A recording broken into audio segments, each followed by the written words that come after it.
네, 여러분 안녕하십니까. 바로 본 TV 옴부즈맨의 김승재입니다. 지난주 연합뉴스TV에서는 이스라엘과 헤즈볼라 간의 충돌이 격화하고 있다는 소식과 함께 정몽규 대한축구협회장이 국회에 출석해서 논란이 있었던 감독 선임 과정에 대한 답변을 했다는 소식까지 다양한 뉴스를 보도해드린 바 있는데요. 먼저 지난주 주요 뉴스부터 정리해 보겠습니다.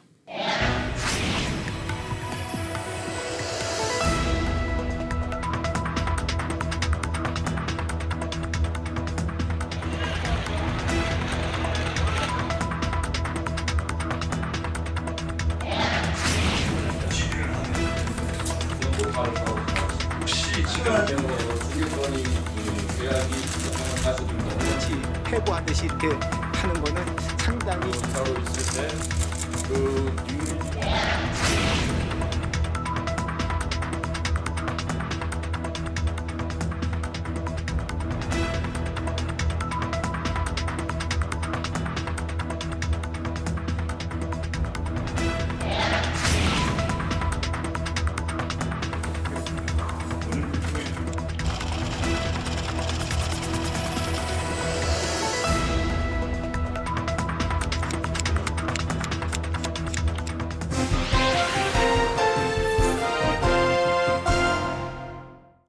한 주간 보도 내용을 짚어보는 연합뉴스TV를 말한다 최미연입니다.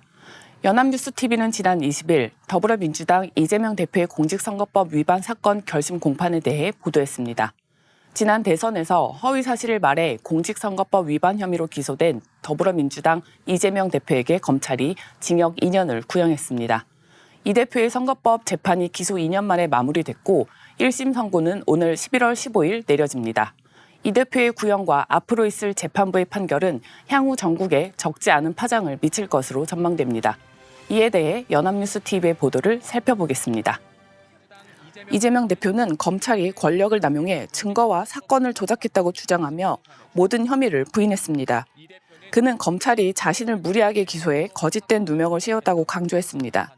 반면 검찰은 이 대표가 20대 대선 과정에서 반복적으로 거짓말을 했으며 대장동과 백현동 의혹 관련 발언에서 죄질이 나쁘다고 주장하며 징역 2년을 구형했습니다. 법원은 11월 15일에 1심 선고를 내릴 예정이며 만약 벌금 100만 원 이상의 형이 확정되면 이 대표는 의원직을 상실하게 됩니다. 통상 결심 공판 이후 한 달 내에 선고 결과가 나오는 것을 고려할 때 재판부가 쟁점 사안의 심리에 보다 신중한 판단을 할 것으로 보입니다. 이재명 대표의 재판은 정치적, 법적 영향을 동시에 미치는 중요한 사건으로 볼 수 있습니다. 정당 간 정치적 이념이나 이 대표로 나타나는 이전 정권에 대한 현 정부의 보복성 판결이라는 평가도 있는 반면 이 대표 개인의 검찰의 권력 남용 비판 내용과 정치적 도덕성에 대한 평가라는 목소리도 있습니다. 이 대표의 검찰 구형을 통해 정치 탄압 및 정치 공세라는 양극단의 정치적 줄다리기가 지속되고 있습니다. 이런 상황에서 이 대표의 구형에 대한 깊이 있는 담화나 향후 전국에 미칠 수 있는 내용을 지속적으로 다룸으로써 후속 보도가 이어진다면 시청자들의 사안에 대한 이해가 더욱 높아질 것이라고 생각합니다. 최근 디지털 기술의 발전은 우리에게 편리함과 작업의 효율성을 주지만 법 정책은 현실을 따라가지 못하고 있습니다. 딥페이크와 관련된 범죄들이 늘어가는 상황에서 사회적 문제로 떠오르는 범죄에 대응할 수 있는 입법 논의가 속도를 내고 있습니다. 디지털 성범죄 처벌 강화와 피해자 지원을 위한 법안들이 국회 법안 소위 문턱을 넘었는데 실제 범죄 예방 효과를 낼 수 있는 실효성 있는 법안인지 중요해 보입니다. 연합뉴스TV의 관련 보도를 살펴보겠습니다. 최근 텔레그램에서 연예인 딥페이크 성착취물을 유포한 10대들이 체포되었으며 피해자 중 미성년자도 포함되었습니다. 성착취물 범죄가 심각해지면서 청소년 성보호법과 성폭력 방지법 개정안이 국회에서 논의 중입니다. 법안은 성착취물로 아동 청소년을 협박하는 행위를 처벌하고 긴급 수사 시 경찰의 접근 권한을 확대하는 내용을 담고 있습니다. 그러나 플랫폼 협조 부족과 범죄자 추적의 어려움으로 단순 처벌 강화만으로는 효과가 부족하다는 지적이 있었으며 종합적인 대책이 필요하다는 목소리가 있습니다. 한편 최근 3년간 경찰이 위장 수사를 통해 검거한 아동 청소년 대상 디지털 성범죄 피의자가 1,400명을 넘어가지만 성인 피해자들에 대한 위장 수사는 불가능하다는 점에서 딥페이크 범죄의 진흥화와 범죄의 특성을 고려한 위장 수사 확대가 필요하다는 지적이 나오고 있습니다. 2021년 N번방 사건 이후 2023년 12월부터 7개월간 위장 수술을 통해 텔레그램에서 딥페이크 허위 영상물을 판매한 일당을 검거한 바 있습니다. 이에 따라 위장 수사 남용을 경계하는 지적도 있지만 딥페이크 범죄의 진흥화와 범죄 특성상 성인 역시 똑같이 공포감과 성적 수치심에 노출되기 때문에 그 대상을 확대해야 한다는 목소리가 나옵니다. 두 기사는 딥페이크 성착취물 범죄에 대한 법적 처벌 강화와 피해자 보호 조치를 다루고 있습니다. 청소년 대상 성범죄에 대한 처벌을 대폭 강화하고 경찰이 신분을 공개하지 않고 긴급 수사를 진행할 수 있도록 법적 권한을 부여하는 등 내용이 포함되어 있습니다. 하지만 성범죄가 주로 텔레그램과 같은 국외의 플랫폼에서 발생하기 때문에 이에 따른 협조 부족과 범죄자 추적의 어려움 등 현실적인 문제와 함께 처벌 강화만으로는 충분하지 않다는 점도 지적될 수 있습니다. 따라서 사회적 인식 개선과 종합적인 대응책이 필요할 수 있습니다. 특히 현재는 아동과 청소년이 피해자인 경우에만 위장 수사가 가능하지만 성인 피해자도 딥페이크 범죄의 피해가 크기 때문에 대상이 확대되어야 하는 필요성이 제기될 수 있습니다. 범죄에 대한 처벌 강화와 함께 실질적인 대응 방안에 대한 논의를 통해 기술적 대응책이나 이용자 및 플랫폼 책임 강화 방안을 비롯해 궁극적으로는 사회적 인식 개선 방안에 대한 보도가 이어지길 기대하겠습니다.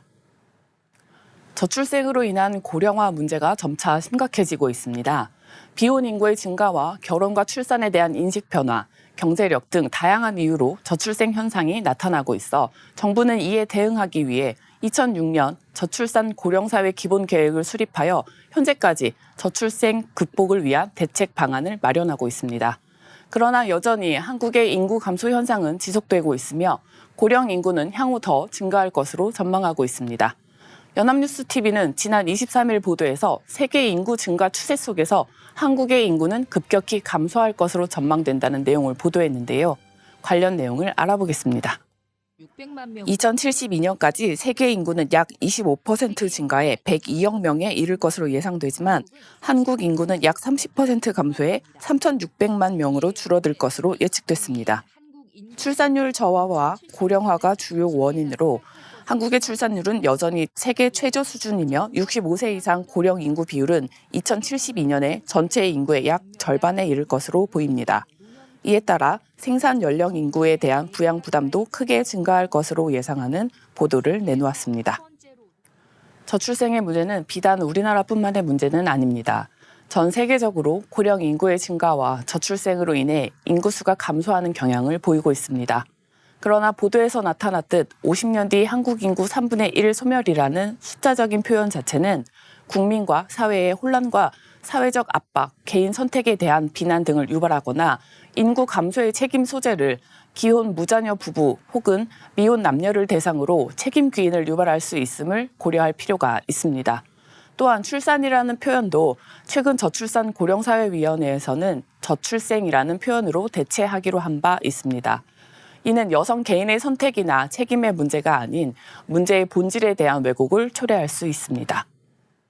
출산율 개선에 있어서도 2072년 출산율이 1.08명으로 오를 것이라는 예측을 보도하고 있지만 이 전망이 현실적이지 않거나 실질적인 해결 방안을 제시하지 않고 있습니다.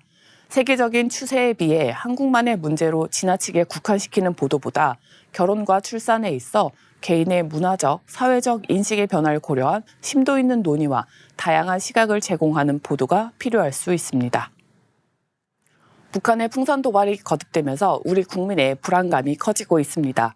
이에 우리 군은 선을 넘을 경우 군사적 조치에 나설 것으로 엄중 경고했습니다.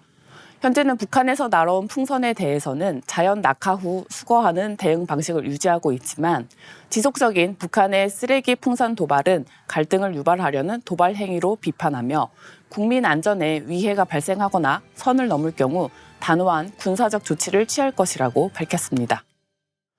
북한이 20여 차례에 걸쳐 5,500여 개의 쓰레기 풍선을 남한으로 보내왔으며 이에 대해 합동참모본부는 이를 치졸한 도발이라고 비판했습니다.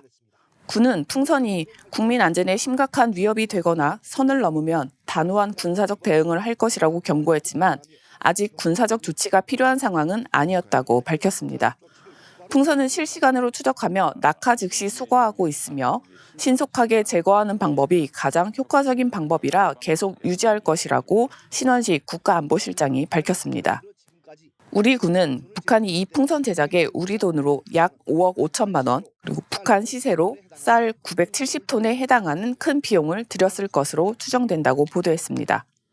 합동참모본부가 배포한 입장문에 따르면 북한은 지난 5월부터 최근까지 22차례에 걸쳐 총 5,500여 개의 쓰레기 풍선을 날렸으며 지난 9월 22일부터 23일 아침까지 띄운 쓰레기 풍선은 120여 개로 밝혀졌습니다. 합참은 이에 대해 북한의 계속된 쓰레기 풍선으로 우리 국민 안전에 심각한 위해가 발생하거나 선을 넘었다고 판단될 경우 군은 단호한 군사적 조치를 시행할 것이라고 북한에 경고했습니다. 북한의 쓰레기 풍선 도발은 약 4개월 전부터 본격적으로 시작되었습니다. 쓰레기 풍선에 대한 단호한 군사적 조치와 실시간 추적 및 신속한 수거도 물론 우리 국민의 안전을 위해 필요한 군사적 대응일 수 있지만 북한의 목적이나 의도에 대한 분석이 깊이 있게 다뤄져야 할 것으로 보입니다. 즉 북한이 도발 행위를 하는 의도나 정치적 맥락에 대한 분석 또는 북한 풍선 격추 시 발생할 수 있는 위험성과 풍선 도발의 심각성 등을 균형 있게 다뤄준다면 시청자들께 명확한 내용을 제시할 수 있을 것으로 생각됩니다. 상황에 대한 정보 전달에 집중했지만 구체적 정보나 대응 방안, 군이 밝힌 비용 추정에 대한 근거를 명확하게 전달하여 보도의 신뢰성을 높여야 할 것으로 보입니다. 지금까지 연합뉴스TV 시청자 평가였습니다.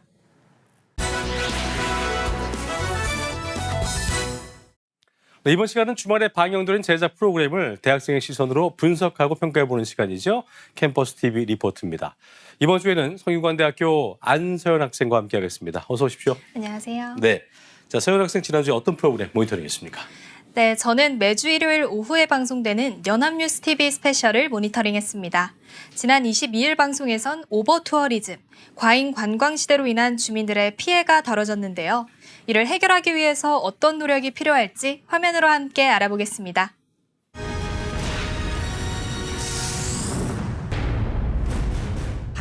바다 옆 작은 마을이 있는 부산광역시 영도구. 옹기종기 모여있는 주택들과 다양한 벽화, 푸른 바다가 어우러진 흰여울 문화마을입니다. 좁은 골목을 따라 마을 곳곳에는 관광객들을 찾아볼 수 있습니다. 아름답게 꾸며진 벽화와 드넓게 펼쳐진 바다 덕분에 관광객들은 이곳을 찾는다는데요. 한국전쟁 당시 피난민들이 절벽 위에 천막집을 지으면서 생긴 아픈 역사가 담긴 마을입니다. 시간이 흐르고 기존 주민들이 떠나자 마을의 빈집들을 예술가들을 위한 공간으로 만들어 임대하기 시작했는데요. 예술가들의 창작 활동이 더해지면서 마을은 아기자기한 모습을 갖추게 되었고 영화 촬영지로도 유명해졌습니다. 하지만 주민들은 계속되는 관광객들의 소음에 견딜 수가 없습니다. 주민들과 예술가들이 교류하는 마을도 어느새 그 모습을 잃고 있는데요. 관광객이 늘어나자 관광 목적의 카페가 급격하게 늘어났습니다. 관광객들을 위한 루프탑 카페는 주민들의 사생활을 침해하고 좁은 공간에 생겨난 많은 관광시설은 주민들의 공간을 빼앗고 있습니다. 공간이 없으니 집주인을 수소문해 주택까지 넘본다는데요. 치솟는 임대료 때문에 예술가들도 하나둘 떠나고 있습니다. 지난 5월 차우석 캘리그라피 작가는 5년의 흰여울 문화마을 생활을 마무리하고 다른 지역으로 떠났다는데요. 최소 2배 오른 임대료 때문에 어쩔 수 없이 떠나게 됐습니다. 문화마을의 목적을 잃고 카페로 가득 찬 흰여울 문화마을. 주민들 또한 마을을 떠나고 있습니다. 관광객이 늘면서 마을이 활성화되는 게 아닌 마을이 사라지고 있다고 호소하는데요. 같이 살던 이웃이 하나둘 사라지며 아쉬움을 느끼는 주민들. 요즘 세계는 오버투어리즘으로 문제가 많습니다. 오버투어리즘이란 지나친 관광객 방문으로 주민들의 삶에 부정적 영향을 미치는 과잉 관광 현상인데요. 과거에 비해 여행이 흔해지고 여행하는 곳에 대한 범위가 넓어진 것이 원인입니다. 전에는 관광을 위해 꾸며진 장소들로만 여행을 갔다면 이제는 흔하지 않은 곳을 찾기 위해 사람들이 사는 주거지로 침입하게 되는 것입니다. 현지를 제대로 느끼기 위해 주거지로 발을 돌리는 상황인데요. 에어비앤비와 같은 공유 숙박 플랫폼의 등장으로 실제 거주지와 관광지의 경계가 허물어졌습니다. 2010년대 초반부터 공유 숙박 플랫폼이 등장하면서 관광지역이었던 명동, 남대문에서 일반 주거지역인 연남, 북촌, 서촌 등으로 관광 범위가 넓어졌습니다. 관광객이 많으면 지역이 활성화되지만 그 지역이 실제 거주지라면 얘기는 달라집니다. 관광 수익은 몇몇 투자자와 상인들에게만 돌아가고 지역 주민은 고요했던 일상에 방해 요소만 생기게 되는데요. 이런 문제들과 치솟는 임대료 때문에 신조어도 생겨났습니다. 투어리피케이션은 기존 주민들이 주거지가 관광지화되면서 지역을 떠나게 된다는 뜻입니다. 관광객이 많아진 것 자체가 문제라기보다 늘어난 관광객 수에 따라 지역 주민들에게 어떤 이익이 생기는지가 문제입니다. 서울특별시 종로구에 위치한 이화마을은 마을 재생을 위한 도시예술 캠페인으로 여러 벽화가 그려졌는데요. 한 벽화가 온라인에서 유명해지면서 외국인들에게 관광지가 되었습니다. 관광객들로 붐비기 시작하자 불편함을 느낀 한 주민은 벽화를 지우기도 했습니다. 그러자 관광객의 발길은 확연히 줄어들었다는데요. 조용해진 마을이 좋다는 주민들도 있지만 활기를 되찾았으면 하는 주민들도 있습니다. 관광산업은 고부가가치 산업입니다. 따라서 정부와 지자체는 최대한 많은 관광객을 끌어오는 데 힘을 쏟고 있는데요. 하지만 문제는 그렇게 늘어난 관광객을 관리하는 정책이 없다는 것입니다. 한국 관광정책은 관광을 성장시키는 것에만 집중돼 있고 적절한 균형을 찾기 위한 관리는 잘 안 되고 있습니다. 이탈리아 베네치아는 세계 최초로 도시 입장료를 도입하고 스페인 바르셀로나는 관광객을 분산시키기 위한 관광 예약제를 활용하고 있는데요. 이웃나라 일본 오사카 또한 외국인을 대상으로 관광세를 받는 방안을 추진 중입니다. 작년에만 644만 명의 관광객이 찾은 북촌 한옥마을. 거주지임을 알리는 문구는 많이 있지만 늘어나는 한옥 숙박시설과 끊임없는 관광객 때문에 밤낮으로 소음은 계속됩니다. 주민들의 불만이 늘어나며 10년 사이에 북촌 한옥마을 인구수는 27.6%나 감소했는데요. 지난 2018년 북촌 한옥마을은 관광 허용 시간을 도입했지만 여전히 시끄럽습니다. 내년 3월부터는 관광 허용 시간을 지키지 않으면 최대 10만 원의 과태료를 부과하게 되는데요. 관광진흥법 개정에 따라 북촌 한옥마을의 주거지역을 레드존으로 지정해 방문 시간 위반 시 과태료를 부과할 계획입니다. 국내에서 최초로 관광객 통금이 생기는 만큼 우려도 큽니다. 물리적으로 막을 수 있는지, 주민들과 관광객을 어떻게 구분할지에 대한 우려가 제기되는데요. 과태료 부과 시스템이 도입되면 관광객들도 이 점을 의식해서 변화할 것이라는 기대도 있습니다. 주민들은 관광 수익 일부를 지역 주민에게 돌려줘야 한다고 말하는데요. 관광객이 많아진 만큼 주민들에게도 직접적인 혜택을 만들어주는 것이 중요한 시점입니다. 이곳은 동화 같은 마을인 부산 감천 문화마을입니다. 2009년 마을을 살리기 위해 감천 문화마을 프로젝트를 시작했고 지금은 매년 200만 명이 넘는 관광객이 방문하고 있는데요. 감천 문화마을도 관광객으로 인한 불편을 피할 수 없었습니다. 지자체는 이를 해결하기 위해 주민들과 소통했는데요. 마을 분위기를 지키기 위한 개발 가이드라인을 정하고 관광 수익의 일부를 주민에게 환원해 실질적인 이득을 제공하고 있습니다. 주민협의회에서 운영하는 가게도 늘어나며 수익은 주거 환경 개선과 주민들에게 돌아가고 있습니다. 일자리를 창출하는 마을 사업장도 시작했는데요. 지역 주민들을 우선 채용하고 무료 시설들을 만들었습니다. 이에 따라 관광객에 대한 생각도 긍정적으로 바뀌고 있는데요. 부산 사하구청은 더 나은 환경을 위해 마을 입장료 징수도 검토 중입니다. 과잉 관광 시대. 경제적인 부분보다 지역 주민과 관광객이 상생할 수 있는 관리 정책이 필요합니다. 지속 가능한 관광이 되려면 관광객과 지역민이 모두 만족하는 균형을 찾아 나가야 하는데요. 관광할 때 이곳이 누군가에게는 거주지라는 사실을 잊지 않고 배려하는 자세가 필요하다는 메시지를 남기며 영상은 마무리됩니다. 자, 모니터링한 내용 잘 봤습니다. 서영 학생 이번 연합뉴스 TV 스페셜 보면서 어떤 점이 가장 인상 깊었습니까?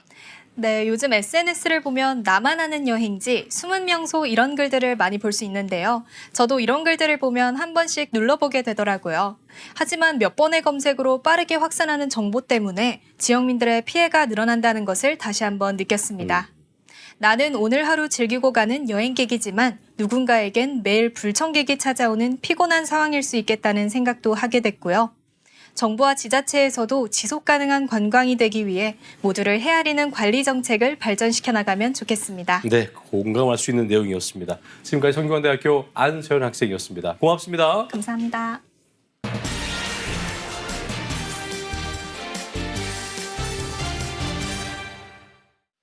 달러가 세계의 기축통화 역할을 하고 있기 때문에 미국의 금리는 글로벌 경제에 큰 영향을 미쳐오고 있는데요.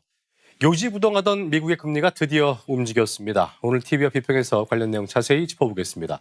도움 말씀에 서강대학교 임종석 교수와 함께합니다. 어서 오십시오. 네, 고맙습니다. 예.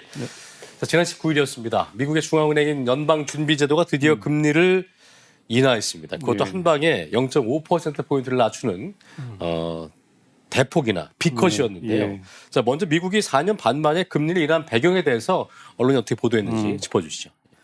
예, 신문과 방송 등 국내 언론은 미국 연방준비제도가 기준금리를 크게 내린 이유로 7월 회의 이후에 나타난 경제 지표 때문이라는 점을 지적했습니다. 예.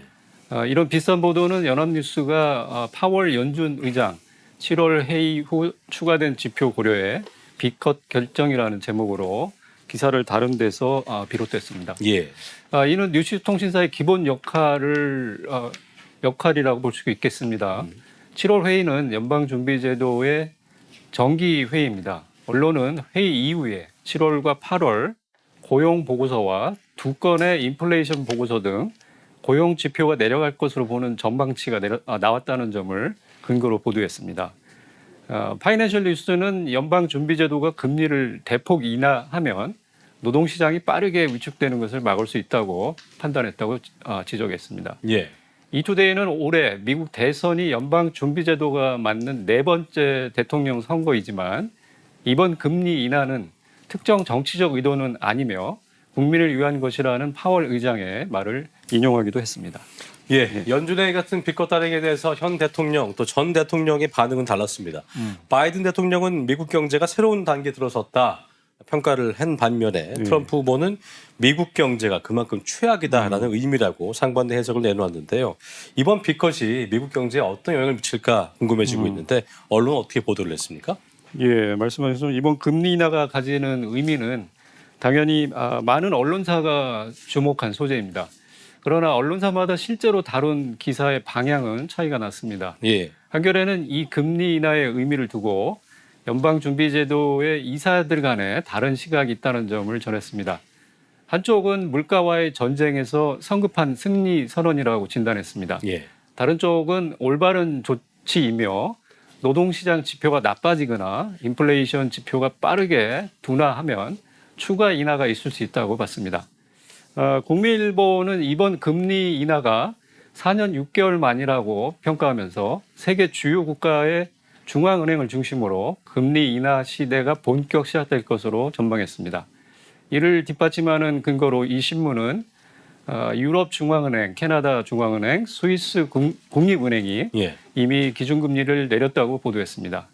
매일경제는 뉴스 쉽게 보기라는 경제 해설 보도에서 연방준비제도 의장이 물가가 오를 위험은 낮아졌고 실업률이 높아질 위험은 커졌다고 한 점에서 연준의 초점이 물가에서 고용으로 바뀌었다고 설명했습니다. 미국의 소비자 물가 상승률이 둔화하는 모양새이지만 미국의 고용시장 분위기가 안 좋아져 경기 침체를 막으려는 조치라는 얘기입니다. 예. 앞서 잠시 언급을 해주시기도 했습니다만 미국이 오랜 시간 이어오던 기조에 마침표를 좀 찍으면서 주요국들의 통화정책 변화에도 이목이 쏠리고 있는데요. 글로벌 시장 동향, 전망에 대해서는 언론이 어떻게 전하고 있습니까? 예, 한국경제TV는 미국의 대폭 금리 인하에도 불구하고 일본 은행은 일본 경제가 서서히 회복 중이어서 금리를 동결했으며 예. 중국 인민은행도 대출 우대 금리를 동결했다고 보도했습니다. 이와 함께 이스라엘과 헤즈볼라 간의 교전이 확전으로 발전해 세계 금융시장의 불확실성이 추가됐다고 이 방송은 전했습니다. 예. 연합 인포맥스도 일본 은행의 같은 조치를 전하면서 이는 시장이 예상한 결과이어서 시장에서 변동성을 키우지는 않았다고 평가했습니다. 미국의 대폭 금리 인하 이후에 나온 일본 은행의 금리 동결이 시장의 추이를 지켜보려는 의도라는 진단도 나왔습니다. 머니투데이는 일본 은행이 지난 3월 단기 정책 금리를 17년 만에 올리며 마이너스 금리 정책을 마감하자 당시에 엔화 가치와 주가가 내려가면서 세계 금융시장에 혼란이 일어났다고 설명했습니다. 따라서 이번 일본의 금리 동결은 시장의 혼란을 줄이려는 의도가 있으며 27일 있는 자민당 총재 선거도 의식했다고 이 신문은 전했습니다. 그랬군요. 예. 그래서 미국 연준이 빚것을 단행하면서 한미 금리 차가 이제 1.5%포인트로 간격을 좁히게 됐는데 한국은행의 금리 인하 여부에도 관심이 쏠리는 이유입니다. 자, 이번 빚것이 우리 경제는 어떤 영향을 미칠지 언론이 어떻게 보도하고 있습니까? 네, 언론마다 전문가를 인용해 엇갈리는 전망과 진단을 내놓았습니다. 예. 뉴시스는 미국이 기준금리를 0.5%포인트 내려 고금리, 고환율, 고물가에 놓인 한국 내수 경기가 살아날 수 있다고 전망했습니다. 예. 한국은행이 금리 인하 등 통화 정책을 바꿀 가능성이 있어 가계의 소득과 기업 설비 투자가 증가해 내수 경기가 개선될 것이라는 얘기입니다. 하지만 미국의 금리 인하는 미국 경기 침체를 의식한 것이기에 경기 침체가 실제로 발생하면 한국 수출에 나쁜 영향을 줄 것이라고 뉴시스는 설명했습니다. 부산일보는 사설로 한국이 수도권 집값과 가계 빚 때문에 금리 인하라는 세계 추세를 따르기는 어려울 것이라고 지적했습니다. 내수 경기 부진과 고금리 고통을 해결하기 위해 한국은행이 기준금리를 내리면 가계 대출을 자극해 수도권 아파트 가격이 상승할 수 있다는 것입니다. 이렇게 되면 오히려 내수 경기를 위축시켜 경제 성장률을 낮출 것이라고 이 신문은 전망했습니다. 예. 경향신문은 올해 10월과 11월에 금융통화위원회 회의가 있다며 내수를 살리기 위해서는 금리를 내려야 한다는 의견과 가계부채와 부동산 시장이 안정될 때까지 금리 인하를 신중히 해야 한다는 의견이 있다고 전했습니다. 금리 인하를 찬성하는 쪽은 10월에 금리를 내려도 국내 경제에 영향을 미치는 것은 한참 뒤이어서 빨리 내려야 한다고 주장합니다. 인하에 반대하는 쪽은 한국과 미국 간의 금리 차이가 여전한 만큼 국내 금리가 내려가도 소비자 투자가 살아나기보다는 가계대출 등이 증가할 것이라고 봤습니다. 그렇군요. 예. 말씀해 주신 대로 금리 인하 여부는 어느 한쪽만을 고려할 수 없는 만큼 신중에 신중을 기할 수밖에 없는 건데요. 그만큼 경제 관련 보도에도 신중함과 꼼꼼함이 필요해 보입니다. 끝으로 한 말씀 듣고 마무리하겠습니다. 네. 예, 무엇보다 언론이 경제 정책이 국민 삶에 상당한 영향을 미칠 수 있다는 점을 충분히 고려한 다음에 중요한 정보를 꼼꼼하면서 이해하기 쉽게 다루는 자세가 필요합니다. 예. 간단한 예로 앞서 지적했습니다만 국내 언론은 연방준비제도가 금리를 0.5%포인트 내리자 이를 빅컷이라는 영어 표현으로 사용하는 성급함을 보였습니다. 영어로 빅컷이라고 검색하면 로이터 통신, BBC, 뉴욕타임스 등 국외 주요 언론이 빅 인트레스트 레이트 컷이라는 용어를 기사 제목에 사용한 점을 볼 수 있습니다. 대폭 금리라는 적절한 한국어가 있는데 이 표현을 제목과 기사 본문에 그대로 쓰는 것은 언론이 일상 언어에 미치는 효과를 생각하면 개선이 필요합니다. 예. 한겨레는 빅컷이라고 쓰고 괄호 안에 한 번에 0.5%포인트 금리 인하라는 설명을 기재했으나 빅컷을 대체할 용어를 쓰지는 못했습니다. 좀 더 보면 미 연준의 금리 인하 배경을 깊이 있게 다룬 보도는 예상보다 부족했습니다. 예. 금리 인하에 초점을 맞춘 사건 기사 중심이었습니다. 앞서 소개한 매일경제의 미 연준 금리 인하 의미를 다룬 뉴스 쉽게 보기 같은 해설 기사는 좋은 예가 될 것입니다. 국민에게 실제로 도움을 주는 경제 기사를 작성하려면 경제 정책의 의미를 꿰뚫는 기자의 전문성도 필요합니다. 예. 담당 기자와 언론사는 경제 정책의 배경과 핵심을 미리 숙지하고 관련 자료를 정리해 놓는 노력이 중요할 것입니다. 네, 언론이 기억해야 할 내용까지 예. 서강대학교 임종섭 교수와 함께했습니다. 오늘 말씀 고맙습니다. 네, 감사합니다. 네. 자, 저희 옴부즈맨 제작진은 다양하고 소중한 여러분들의 의견을 기다리고 있습니다. 방송을 보시고 느낀 소감을 연합뉴스 TV 홈페이지 내 시청자 게시판이나 SNS로 보내주시면 됩니다. 저희는 다음 주 시간 다시 인사드리죠. 여러분 고맙습니다.